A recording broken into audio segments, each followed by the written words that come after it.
बालकांच्या हक्कांसाठी 15 ऑगस्ट रोजी वॉकेथॉन रॅलीचे आयोजन. बीड प्रतिनिधी. जिल्हा विधी सेवा प्राधिकरण, जिल्हा प्रशासन, जिल्हा पोलीस दल, जिल्हा वकील संघ आणि इंटरनॅशनल जस्टिस मिशन यांच्या संयुक्त विद्यमाने स्वातंत्र्यदिनी म्हणजेच 15 ऑगस्ट रोजी मुख्य ध्वजारोहणानंतर बीड शहरासह सर्व तालुक्यांच्या ठिकाणी विशेष वॉकेथॉन रॅली आयोजित करण्यात आली आहे.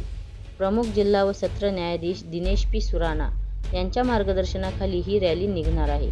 बालमजुरी व बालविवाह रोखणे, बालकांचे संरक्षण, बालकांचे शिक्षण आणि त्यांना न्यायाचा अधिकार मिळवून देणे याविषयी समाजात जनजागृती करणे हा या रॅलीचा मुख्य उद्देश आहे. या रॅलीत विधिज्ञ, कार्यालयीन कर्मचारी, पोलीस व प्रशासकीय अधिकारी तसेच शालेय आणि महाविद्यालयीन विद्यार्थी मोठ्या संख्येने सहभागी होणार आहेत.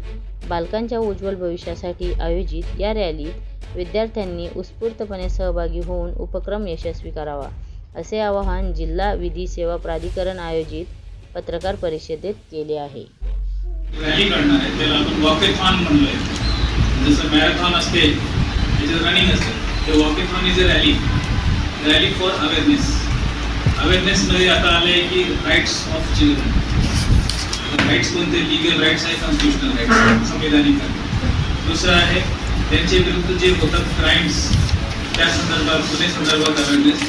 मुलं इनोसंट असतात, क्राईम करून टाकतात, नंतर त्यांना माहीत नाही की बाल न्यायमंडळ आपल्याला फेस करावं लागते, सगळं कारवाई पोलिसांची करावी लागते आणि आपलं फ्युचर सगळं खराब होते. ते एक आहे. तिसरं आहे चाइल्ड मॅरेज. आपल्या बीडमध्ये चाइल्ड मॅरेजची महाराष्ट्रात 2nd नंबरमध्ये होतो आणि काही प्रमाणात आम्ही आमचे PLB एक्सपर्ट PLB कांबळे साहेब आहेत, दुर्गण साहेब आहेत, चांगले साहेब आहेत आमचे, यांनी चाइल्ड मॅरेजचं बरंच चांगलं रोखठाम केलेलं आहे आपल्याकडे. परंतु तरी आम्हाला फिअर्स आहे, आम्हाला